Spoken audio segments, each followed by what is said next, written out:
Bom dia a todos do Momento de Sabedoria. Quem fala com vocês é o pastor Fábio, pastor da Igreja Evangélica Chamas Vivas sobre o Altar.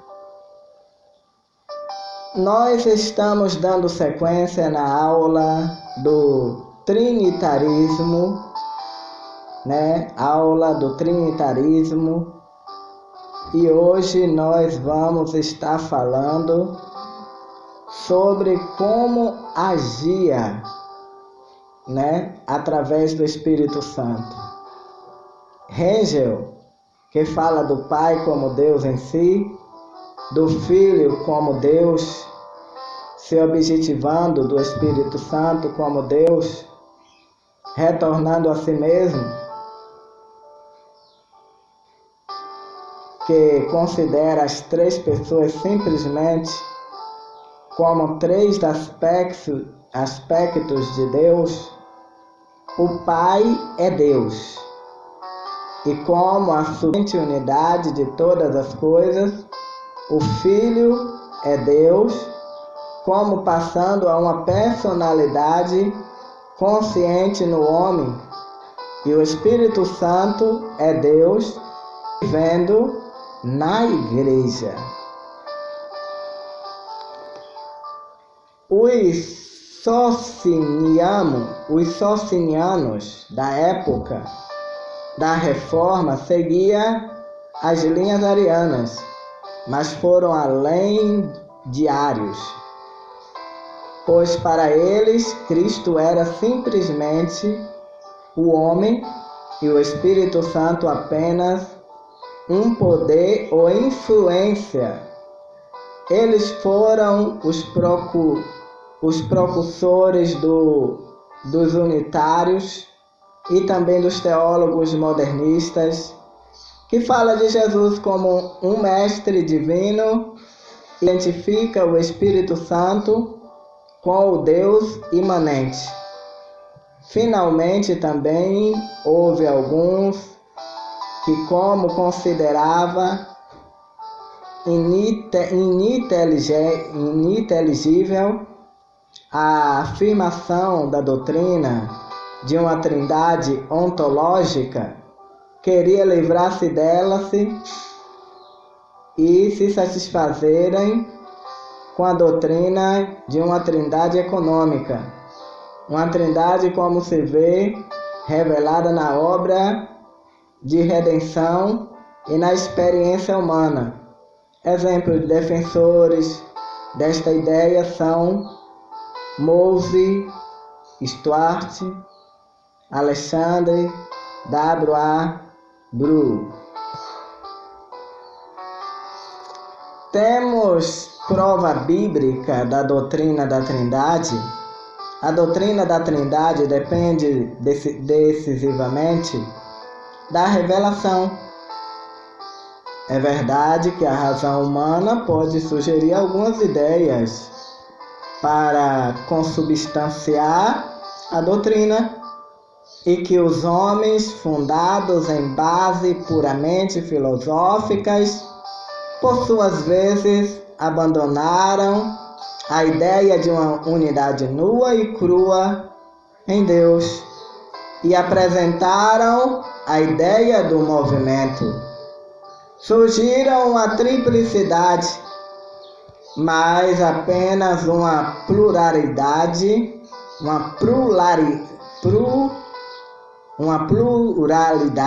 de pessoas. Indicações mais claras dessas distinções pessoais acha-se nas passagens que se refere ao anjo de Jeová, que por um lado é identificado como Jeová e por outro distingue-se, e também nas personagens em que a palavra e a sabedoria de Deus são personificadas. Em alguns casos, menciona-se mais de uma pessoa. Se menciona o Messias, o Espírito Santo, ou quem fala é o Messias, que menciona Deus e o Espírito Santo. Assim, o Velho Testamento contém claras antecipações da revelação mais completa da Trindade no Novo Testamento vivo e de autodistinção. Também é verdade que a experiência cristã parece exigir algo parecido com esta construção da doutrina de Deus.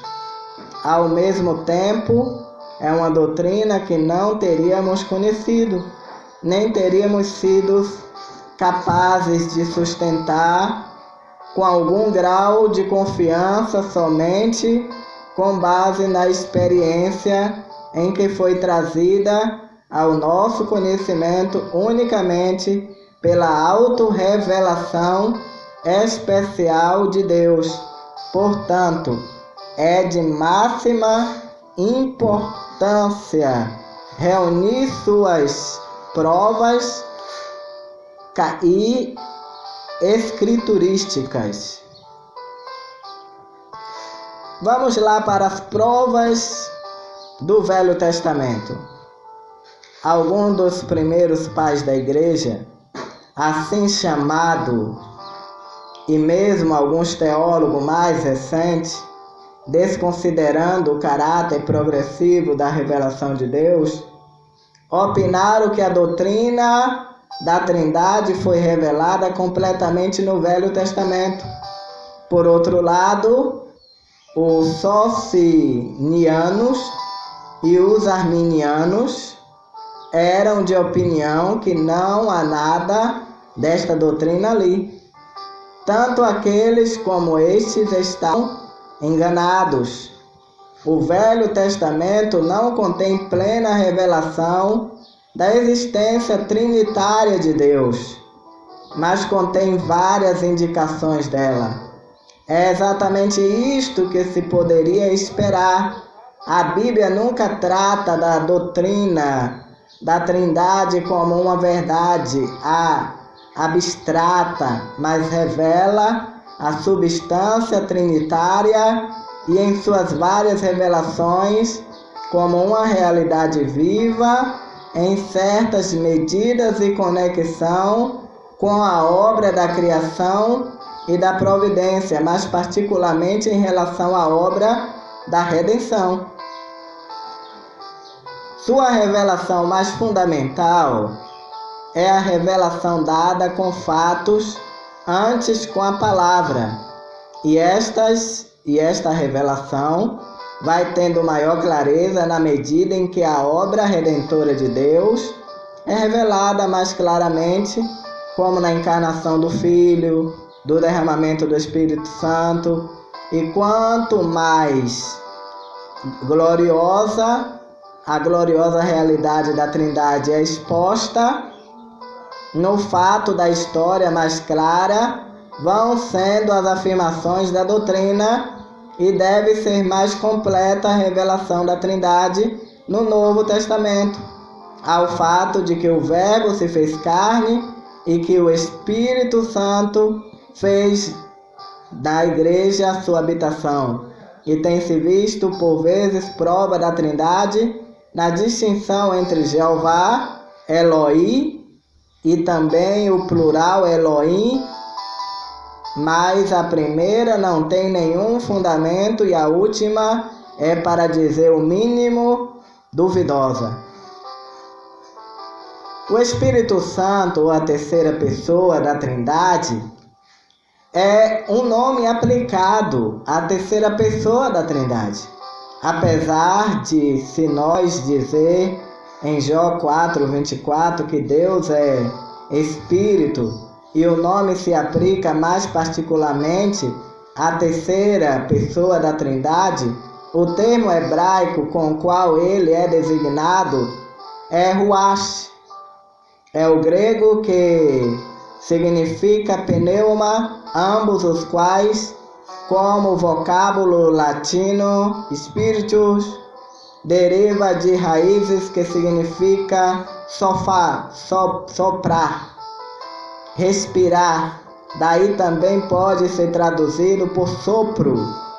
O Velho Testamento geralmente emprega o termo Espírito sem qualificativos, ou fala do Espírito de Deus, o Espírito do Senhor, e utiliza a expressão Espírito Santo somente em si, enquanto que o Novo Testamento, esta veio a ser uma designação da terceira pessoa da Trindade.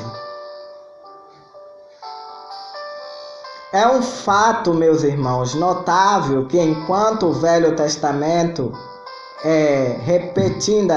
repetidamente chama a Deus, o Santo de Israel, o Novo Testamento raramente se aplica o adjetivo santo a Deus em geral, mas utiliza frequentemente para caracterizar o Espírito Santo com toda probabilidade.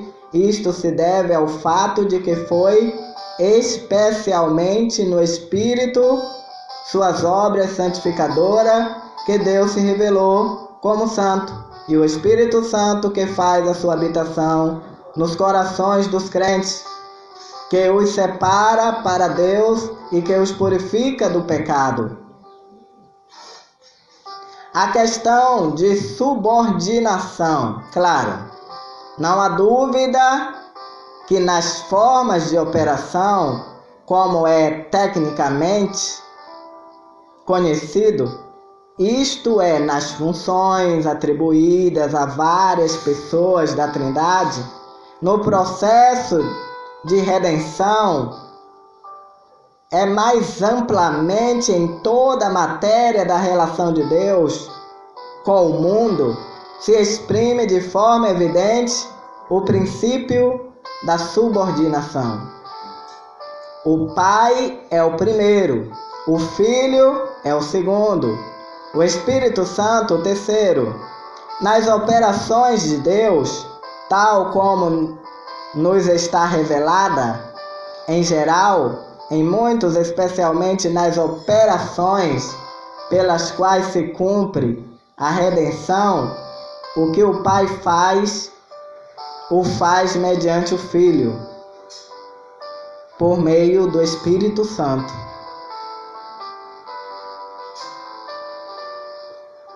O Filho é enviado pelo Pai e faz a vontade do Pai. O Espírito Santo é enviado pelo Filho e não fala de si mesmo, mas apenas leva o que é de Cristo e o mostra ao seu povo. E temos a afirmação do próprio Senhor Jesus de que o enviado não é maior do que aquele que o enviou. Nosso Senhor até declara com clara decisão que o Pai é maior do que eu. O Paulo diz: nós que Cristo é de Deus, assim nós somos de Cristo, e que assim como Cristo é a cabeça de todo varão, também Deus é a cabeça de Cristo. Deus é a cabeça de Cristo. Não é, porém, tão evidente que o princípio de subordinação governe também os modos na relação obrigatória das pessoas da Trindade entre si, a própria riqueza e a variedade de expressão da sua subordinação uns com os outros nas formas de operação, criar uma dificuldade em atingir a clareza e a certeza de que são representados também como estando subordinados entre si nos modos de substância.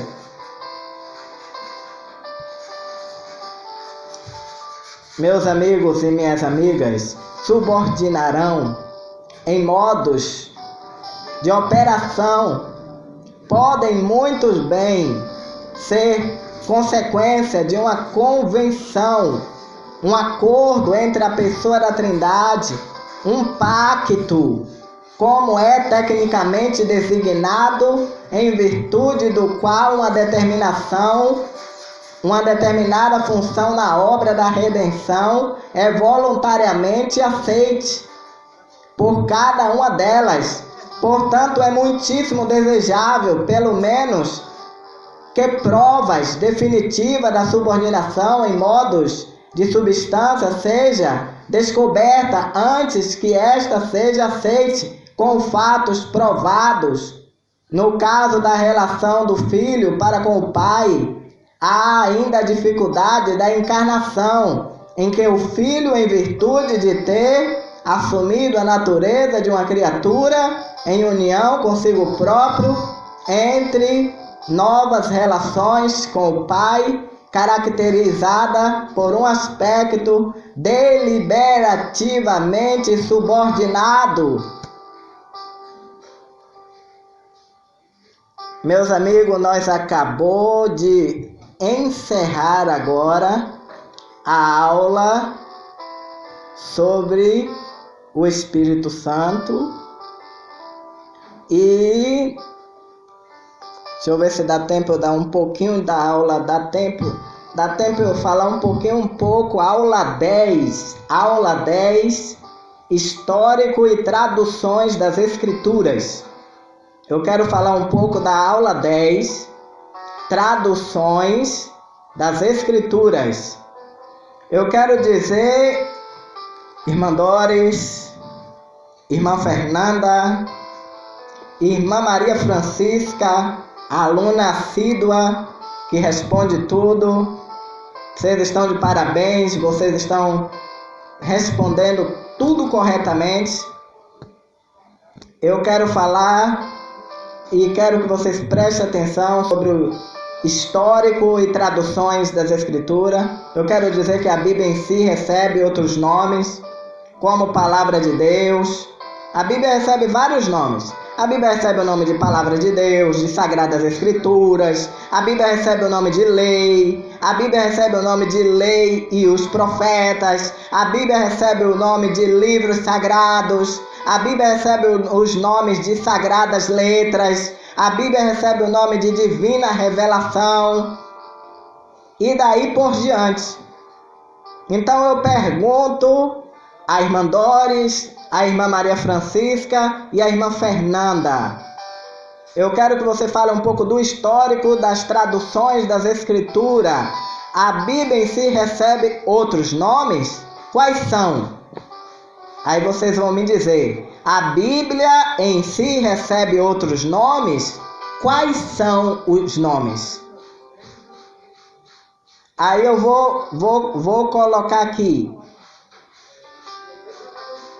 Palavra de Deus, ela recebe o nome de Palavra de Deus? Ela recebe o nome de Sagradas Escrituras? Ela recebe o nome de Lei? Ela recebe o nome de Lei e os Profetas? Ela recebe o nome de Livros Sagrados? Ela recebe o nome de Sagradas Letras, Divinas Revelações? Então vocês vão me responder amanhã. Vocês vão estar me respondendo pelo WhatsApp esta questão, ok? Irmã Maria Francisca, irmã Doris, a irmã Fernanda e os demais alunos da aula teológica da Igreja Chamas Vivas sobre o Altar. É isso aí, meus queridos. Vamos lá, continuidade na nossa aula. Agora nós estaremos falando sobre os originais grego, hebraico, aramaico. Quais são as línguas originais da Bíblia? Fernanda, quais são os originais, a escrita originais da Bíblia? Em um idioma é grego, hebraico e aramaico. Foram os idiomas utilizados para escrever os originais das Escrituras Sagradas. O Antigo Testamento foi escrito em hebraico. Apenas alguns poucos textos foram escritos em aramaico.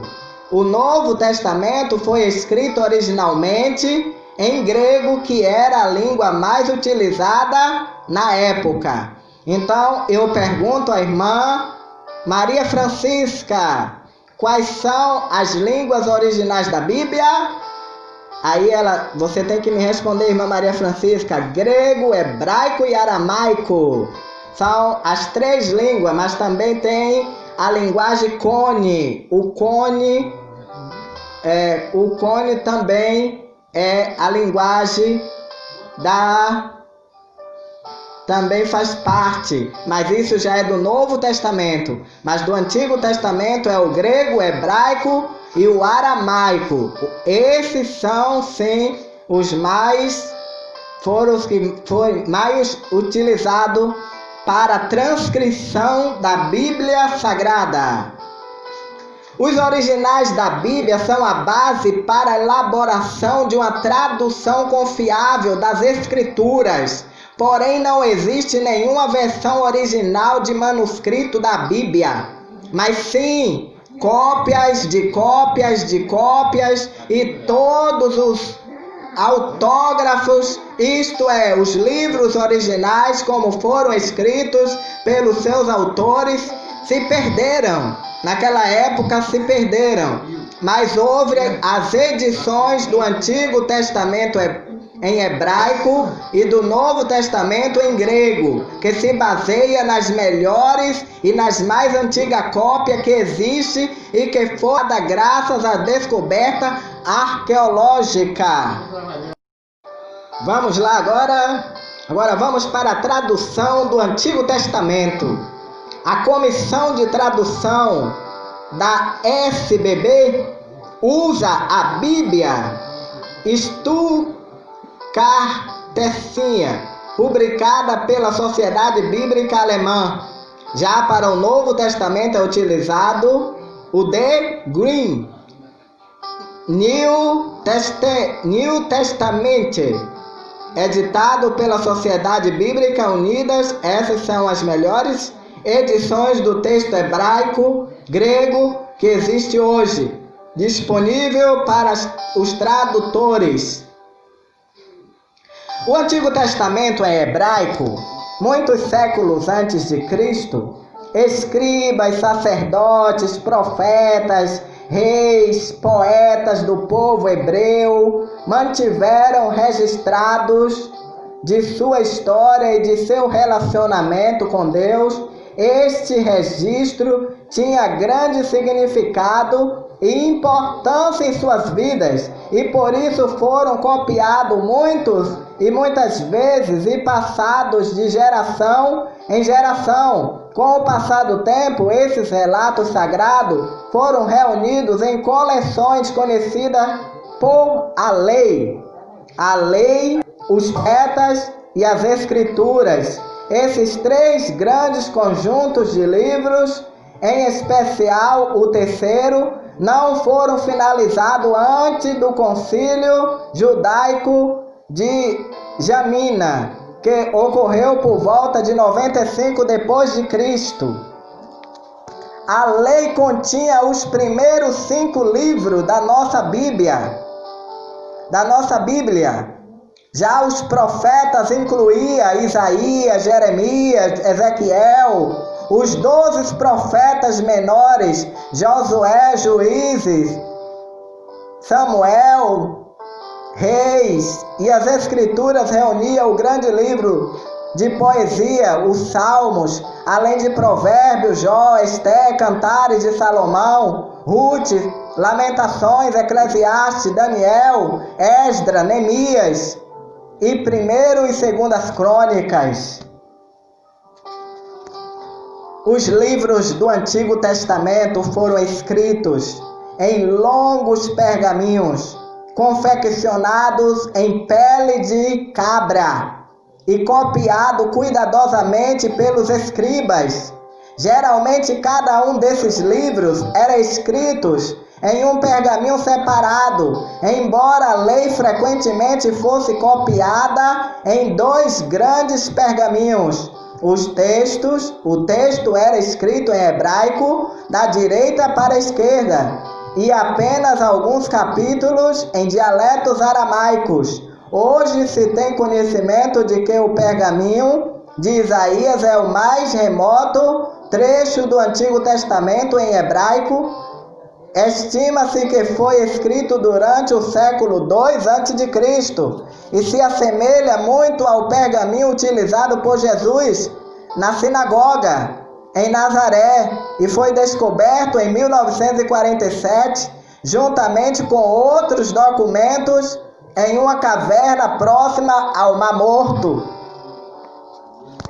Já no Novo Testamento em grego, os primeiros manuscritos do Novo Testamento que chegaram até nós são algumas das cartas do apóstolo Paulo, destinado a pequenos grupos de pessoas de diversos povoados que acreditavam no evangelho por ele pregado. A formação desses grupos marca o início da igreja cristã. As cartas de Paulo eram recebidas e preservada com todo cuidado, não fardou e não tardou para que esse manuscrito fosse solicitado por outras pessoas. Dessa forma, meus irmãos e irmãs que estão agora participando da aula teológica, dessa forma eles começaram a ser largamente copiados e as cartas de Paulo passaram a ter grande circulação. A necessidade de ensinar novos convertidos, o desejo de relatar o testemunho dos primeiros discípulos em relação à vida, aos ensinamentos de Cristo, resultam na escrita do Evangelho, que na medida em que a igreja crescia e se espalhava, passaram a ser muito solicitados. Outras cartas, exortações, sermões, manuscritos cristãos similares também começaram a circular.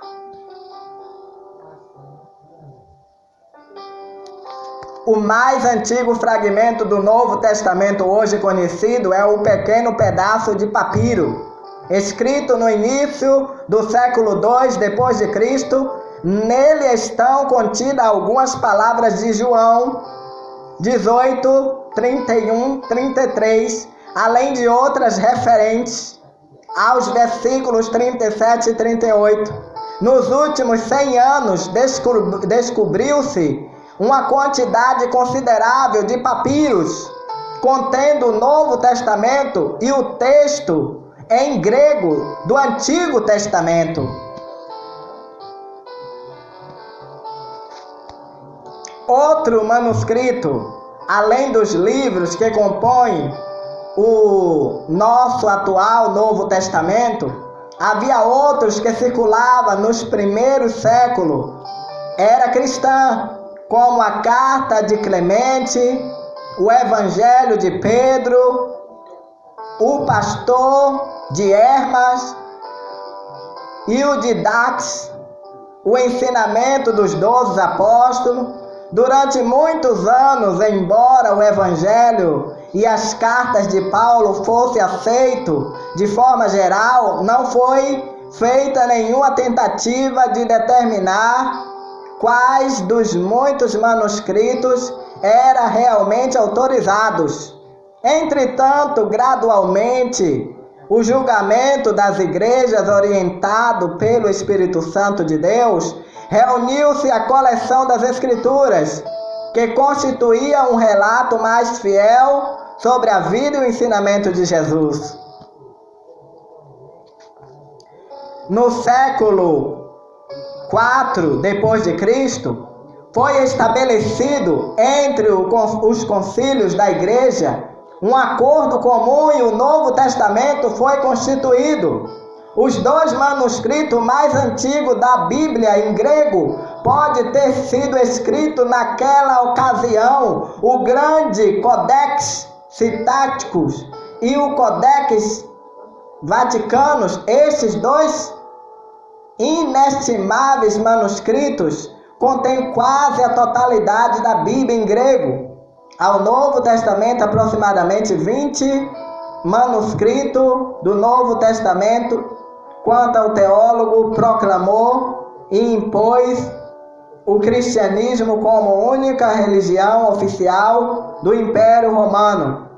Do século surgiu uma demanda nova, ampla, de boas cópias no Novo Testamento. É possível que o grande historiador Eusébio de Cesareia também tenha falo sobre o assunto.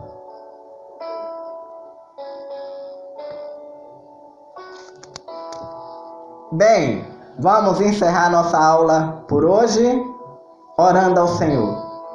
Maravilhoso e eterno Deus, diante da Tua eterna presença nós nos colocamos agora e nós apresentamos todos os alunos que estão aprendendo a aula teológica através do canal da Igreja Evangélica Chamas Vivas sobre o Altar, através do WhatsApp, Facebook e em cada área da internet. Eu quero pedir que o Senhor abra a mente e o coração de cada um para receber a Tua palavra, aprender e assimilar de todo o coração o poder que há nesta palavra viva e eficaz. Eu abençoo todos os alunos e ministro que a paz e a luz divina esteja nos corações de todos eles. Eu os abençoo em nome de Jesus.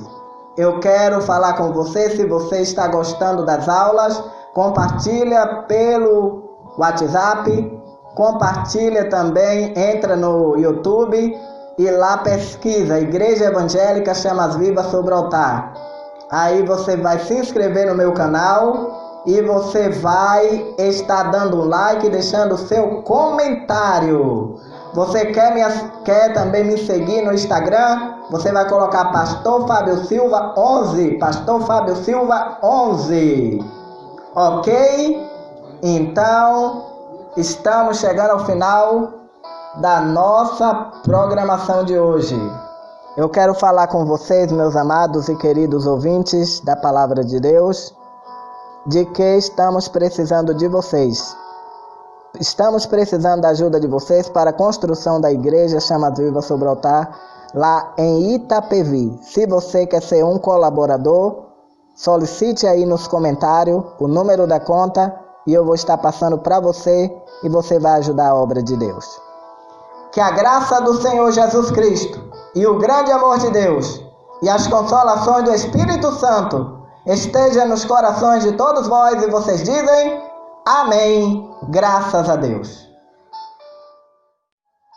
Bom dia.